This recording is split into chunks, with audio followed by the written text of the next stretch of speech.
Welcome to CRE Success, the podcast, where we help people working in commercial real estate achieve their professional goals. Check us out online at cresuccess.co/podcast. And now here's your host, Darren Krakowiak. Welcome to episode 12 in season 2 of CRE Success, the podcast. Today I'm speaking to Nelson Yap. Nelson is the publisher and editor of Australia's most influential commercial real estate news source, Australian Property Journal. He's been doing that for over 18 years, and in this interview, he's going to share what journalists look for when publishing stories, and he'll share how you can position yourself for more media coverage. Nelson will be stepping into the virtual elevator in just 30 seconds. Before we say hello to him, we are releasing this episode with just 36 hours to go before CRE Success membership closes its doors to members until we open them again at the end of 2021. Now, this membership is perfect for you if you're a hard worker, but you also believe that things don't have to be done the hard way. I think you'll be a great addition to our community if perhaps you want something more than you're currently getting at work, but also you don't want to go it completely alone. And if you're open to new ideas and you're certainly not willing to wait until someone else says it's your turn to rise to the next level, then this membership has got the tools and resources you need to get there sooner. So if you're listening to this episode in real time, do make sure you go to cresuccess.co/membership and check out all the details about CRE Success membership. And now it's time for the interview on CRE Success, the podcast. Nelson, welcome to CRE Success, the podcast. Thank you very much, Darren. Thank you for having me. The first thing that we do in every episode is we ask our guests to step into the virtual elevator and to give us their elevator pitch. So Nelson, tell me, who are you? My name is Nelson Yap. I'm the editor and publisher of Australian Property Journal. I think we are one of the longest publications in property. We've been running since 2003, and we have around 22,000 subscribers, and it goes out nationally. The publication also attracts readers from Asia as well, but predominantly it's Australian readers, and it's geared towards commercial property people. But as well, we target residential and all the other property sectors like childcare, aged care, pubs, hotels, all those things that get people excited about property. Well, congratulations on your longevity. 18 years is an impressive innings. Of all the topics that you could choose to cover as a journalist, why pick commercial real estate? I fell into property by accident. I mean, I actually was, I had done journalism or media at Swinburne, and I was thinking perhaps, I'd go into general news. I had this idea that after watching so many Hollywood movies that I would be, stationed in Iraq or one of those places. And my mum was actually concerned. She was like, I don't want you to do that. But I fell into property, which is, thankfully not as crazy as war reporting and things like that. And then I started doing reporting, residential reporting at first, but I just found, I liked commercial a lot more. There was a lot more detail, a lot more excitement in terms of what we can talk about, yields and all these things. Resi for me wasn't as interesting. So that's how I fell into doing commercial property, and then started learning about A-REITs and all these things. So it was a quick learning curve for me back in 2003 when I started writing property. Awesome. And you mentioned a little bit about you've got readers not only in Australia, but outside of Australia, and all the new sectors that you're now covering since you've launched Australian Property Journal. What sort of people, what's the profile of the readers of your publication? So the profile of the readers, a lot of them are property professionals. I guess that would encompass, business development managers, project managers, facilities, funds management, real estate agents, leasing agents, etc. Those types of people, and developers as well. So anybody that's interested in property. And of course, we've got professional investors, mums and dads, self-managed super funds, private investors. So we try and cover everything. And I know sometimes people think, well, that's a lot. And it is. But the property market is so diverse. You can't just sort of think that it's this simple thing, because everyone's involved in it. I'm sure, some of the people listening right now probably have investments in resi or commercial property. And so, whilst you can be a professional, you can also be an investor as well. So We try and cover everything in property because it's just one of those things that there's always new alternative investments coming up. Not long ago, we weren't talking about build to rent at all. And now that's everything that's on people's minds is build to rent. And so it's turning to the USA, for example, they've got cell phone towers, or they call them cell phone towers. We call them mobile phone towers here, that can go into REITs. They've got prison REITs. So, my mind's always open to alternative investments and anything that we can write about for property. I can remember when I first started in commercial real estate, it used to be that seniors living was kind of like the new and interesting thing outside of the three core elements of commercial property being office, industrial and retail. But now, of course, we've seen, self-storage and data centers and everything else. It's a great growth area, I guess. You'll continue growing as more types of real estate become institutionalized. Oh, totally. And if you look at job surveys or job employment creation things, there are new jobs in the property market that didn't exist probably 5 to 10 years ago, like jobs in sustainability, jobs in, they now have, people who come in and look at a company's IT systems and how they can maximize. Like Investor, for example, has guys that specialize in prop tech, or people who specialize in prop tech that come in and look at the efficiency of their buildings and how they can run it and save on costs. And when they find out something happens, a computer will tell them. So the property industry is always creating new jobs for people. So, back in the days when, like you said, there were 4 core jobs: commercial, industrial, office, retail. Now we've expanded into sustainability, into prop tech, into childcare, social infrastructure, data centers, everything. Yeah, and workplace and design and wellness and all of that stuff. Yeah, absolutely. Yeah. And of course, it's not just you at APJ, right? You've got a team of people to help you cover this this very diverse sector. Yes, we do. We have two full-time writers and 3 part-time / freelancers, because there's just, you cannot absolutely do it yourself, covering Australia-wide with one person only. It is, and there's a lot happening. And most of what we report, I think, is probably just, to be honest, I think we're reporting just maybe half of what's happening in the property market, because you've got another half of deals and things like that that are done, off market, and we never know about unless you check the government, records of transactions. And of course, you mentioned 22,000 subscribers. And what's fantastic about your business is that you've got paying subscribers, right? People actually pay to read your publication.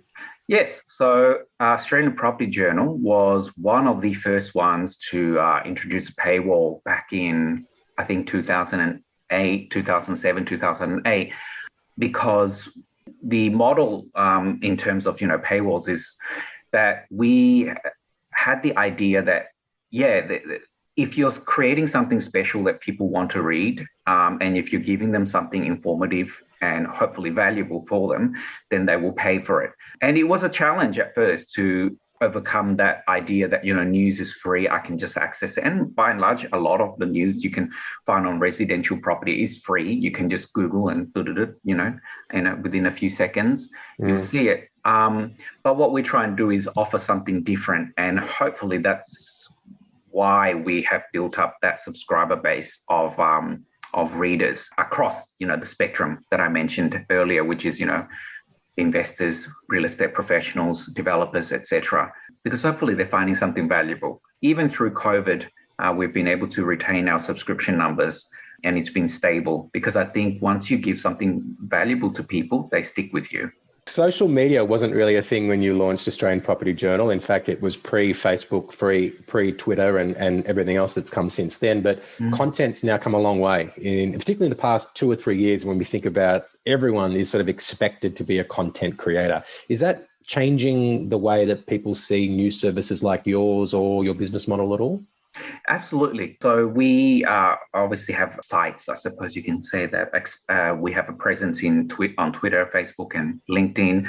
And social media is important for us to attract new readers and promote ourselves out there, because I always say to people, and this is why I said to real estate agents as well, it's great that you're doing deals, and it's for us, for Australian Property Journal. It's great that we're reporting on stories, but if no one knows about it, what's the point? So I say that to the real estate agents as well. Like, it's great that you're doing deals and things like that, but if you don't send it to us and we don't report it, then no one knows that you've done a deal unless you tell someone. So social media is kind of like that. And we're reaching people all over the world, particularly in Asia, where there's always been a lot of interest in Australian property. Our neighbors in Singapore, they love Australian property. So social media allows us to reach there because they can't pick up a hard copy of us since we're online, and they can't pick up a hard copy of The Age or Sydney Morning since they're in Singapore. So in a way, we use it to reach them before they reach Australia to promote us. That's really cool. And I'm thinking about the impact of social media on journalism generally. And, in the age of fake news, do some agents feel that they're better off communicating directly to their audience without the filter, if you like, of journalism? And does that mean they're less inclined to share information freely with you? Or do people actually want to get things out through you and they're happy to give you, if you like, an exclusive to be able to get it travel further to 25,000 subscribers as opposed to just maybe 500 or 1,000 that they have through their own social media networks? What's the impact of all that? I suppose it depends on the individual agent's thinking, but every person that I meet, they usually do start off with, I don't know whether it's something that someone has put the fear into them, or whether it's from a past experience, but I'm totally not like that at all. And they start off with not trusting journalists. They think that we're going to write something bad about them.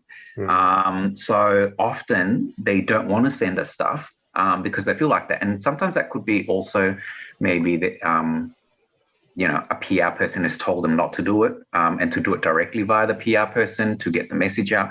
But look, bad news stories will always happen, and I suppose people love reading bad news more than good news sometimes. I don't know why, but that's the facts of it. But for us, I always try and put across to the agent that, you send us something, and if it's worthwhile, then we'll write about it. I don't necessarily need exclusive stories to write something good about someone or a development or a project or a deal. In fact, I always say to people, I don't really want you to exclusively give it to us, because then you might, make the other journalists angry, and then they might not want to cover you or might write something bad about you, to spite. So I encourage them to send everything to everyone at the same time. I think when you look at trust indexes, journalists are often near the bottom along with real estate agents. So in some ways, we should have empathy for each other because we both face that, I guess, negative sentiment in the community. Absolutely. And that's the thing. And that doesn't just apply to the property market. It applies to journalists in general. And I think we do have a bad rep because people do have bad experiences with journalists writing bad things about them. Fortunately, with the property market, or from Australian Property Journal perspective, there are not that many bad things to write about in the property unless it's a rogue developer, or a rogue, one of those people who come out and say, I'll teach you how to make $1 million and you don't even need $1 in your bank account. And, those spruikers. So that's the only time we ever write anything bad about property for Australian Property Journal, when we're reporting about property spookers and bad developers. But apart from that, most of the news I try to write is positive and promote the industry. Yeah, I mean, there's been plenty of good news to write in the Australian property industry over the past 18 years. I want to transition now, Nelson, because I know a lot of our listeners will want to know what makes a good story from a media or from a journalist's perspective. So if you're a commercial real estate practitioner and you're looking for an opportunity for coverage, what's the sort of thing that you should be looking out for, and what's the way that you can present it to somebody like yourself? Yeah, absolutely. I think a lot of the times, a lot of the real estate agents that I speak to say, I don't know whether this is right for you or not, so I don't send it. And I said, well, you don't know until you sent it to me. And that's why I say to everyone, no deal is too big or too small to report on. I know that a lot of the journalists maybe in the past have had stuff that they've sent to agents have sent stuff to journalists in the past. And the journalists have said, sorry, not interested because that's only a 1,000 square meter lease or whatever. For us, there's no such thing as that. There's no deal that's too small. Every deal is important for us to report on because our readers, they could be landlords, they could be investors, are interested in these sort of things. So I say to journalists, have an open mind because we do. Don't think that, I've only done a $700,000 sale. I don't think, that APJ, Australian Property Journal, will be interested in covering that. That's not true. We do a sales wrap every day that goes out nationally. It's the most read story every day, top 5, because there's just always interest in what's happening in the property market. And the way you present stuff is you give us as much facts as possible. Now, I understand a lot of the times you have sort of confidentiality agreements where you can't reveal who the who signed the lease or who purchased the property. But that's cool. We can always say it's a private investor if it's someone who's purchased the property. And I know sometimes in terms of leases, you can't reveal the lease terms, for example, the rental paid. But there's ways to overcome that. We can, look at market sources and market guidances to give a figure like that. So I always say to real estate agents, like, don't be afraid or don't think that your deal is too small or too big or not relevant to people. Let us decide whether it is or not. And there's always something to write about in the property market.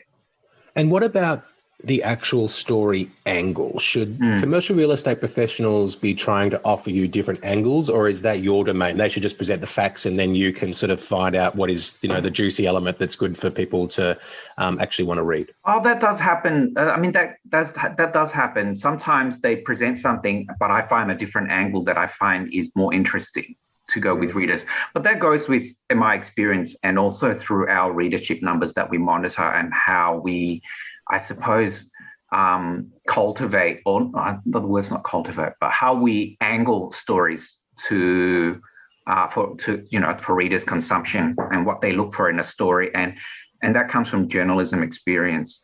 But often someone will send something to me, and we get a lot of stories, for example, on listings. They've listed a retail property in a shopping strip in Melbourne or in Sydney. And if we had to cover that, we would have to cover hundreds of listings of stories a day. A week. And so I try and find so we can't cover all of that, obviously. And I try and find something interesting each one for us to cover. So I know that agents will be disappointed. Sometimes they feel like, oh, look, I'm sending you guys 10 leasing or prospective sales coming up, but none of it has been covered. And that's because I suppose it comes off maybe a bit generic.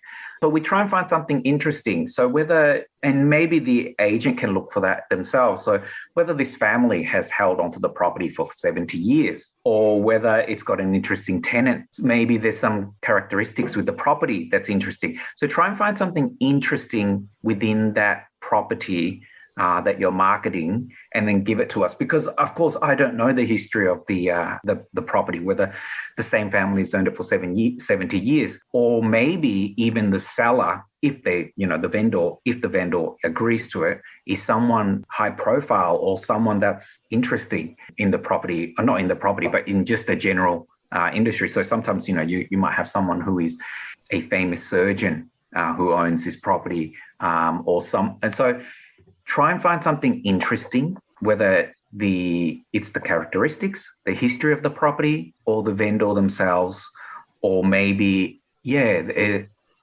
comes off the market's hot right now, and this is the first offering in that shopping strip in the last 10 years or something. So try and find something interesting that's happening. So that pitches your story above someone else's, because it is quite competitive when you're trying to get exposure for your property story.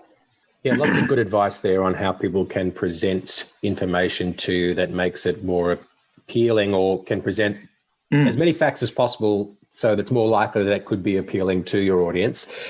What's the format that they should present it in? Do people still need to sort of put it in a media release format? What's your preferred way to receive information? It comes in a variety. It depends. A lot of agents actually don't ask this in the first place, but when they do, Australian Property Journal actually has a template So if you're reporting a deal, we send you a template, and you can save that template on your computer, and then you just plug in the details into it, and then you send it to us. And that template then allows us, because that allows all of our journalist writers to just use the template to then formulate into a story. I know it sounds very, it sounds like factory writing stories in sort of a factory sense, but we have a template. But I don't have a sort of a standard that I expect the agents to send it to me for their stories. It's up to them how they write their stories and how they use, because each person has their own way of telling a story, and each PR person probably wants an influence, if they've got a PR person there, on how they can present the story.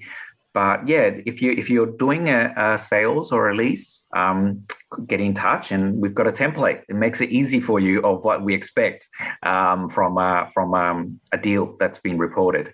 And of course, the benefit for commercial real estate professionals from getting this exposure can be more business in the future, based on the fact that many potential deal doers are readers of your publication.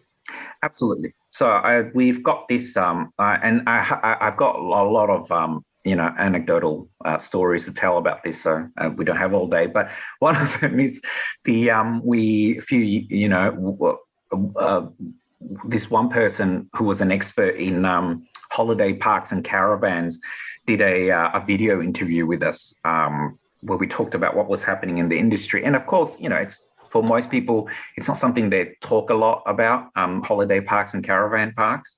But from that interview that they did with us, one of the big majors, I think it was Discovery Parks, saw the interview and then engaged them to basically help reposition I think it was like 20 plus caravan parks that they had across 20 or 40 plus caravan parks they had across Australia. So then without that exposure that we gave them, they would not have been, I suppose, the client wouldn't have come to them, because the client wouldn't have known about it. And that happens a lot with real estate agents. A lot of the stuff that they tell me is that they get the it's sort of like, reporting on what they do. It ends up being a referral for something else, because a client has seen them market a property, for example, a retail shop in a shopping strip that's 4 doors down from their property, and seen the good deal that they got. So the client ends up getting in touch and saying, hey, I saw you sell, 123 Smith Street. I own 4 shops down. I'm wondering whether you can sell, because I'm looking to get out of the property. I'm looking to, cash in, and I saw you got a good price. So that's why I always say to agents, never, ever underestimate. Like, don't think that your story is not relevant, because if you, send us stuff to tell, then you might end up winning more business through an investor or someone who has read our story and then gets in touch with you. Very good advice. Now, Nelson, this is not your first podcast interview. When I reached out to you to be a guest, you actually told me you've been on another podcast talking about another passion of yours, which is aviation. So yes, tell me a little bit about the podcast you were on and why you were on it. That was an aviation and frequent flyer points podcast, because I've got a deep passion for it. I don't know why it is, but it's one of those things. I suppose the thing that got me involved was that I flew one time.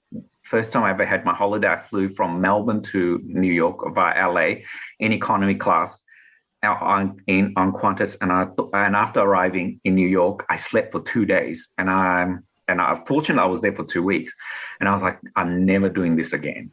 This is not good as flying in economy. And I contacted Qantas. I rang them after I woke up. I said, can I upgrade to premium economy? And they said, yeah, you have to pay the fare difference, and it's going to be $4,000 or $5,000. I went, what? Never mind. Fine. I will buy sleeping pills and fall asleep on the plane on the journey back.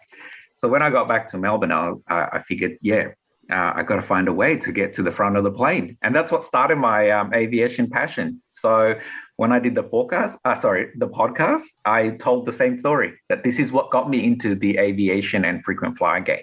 So you became a points hacker based on the fact that you had 2 days of a lost holiday in New York being at the back of the bus. Yeah, absolutely. And also because I was sitting way at the back, the meals ran out by the time they got to me. So I had nothing else but to eat the vegan option, which was, I had nothing against vegans, but I was like, what?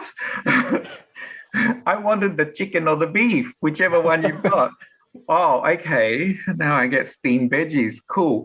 Yeah. So that made me change my my whole perspective on things. I thought there must be a way to get to the front of the plane without being a millionaire, without paying, $8,000, $10,000, $16,000 to do this. And I have found a way. And when you say points hacker, whenever I say points hacker to people, they get freaked out. They're like, oh my God, you're hacking. No. We're not hacking. It's all legal stuff. Yeah, it's just a better way. It's just a better way. We found a better way. And since then, I've been doing first class everywhere.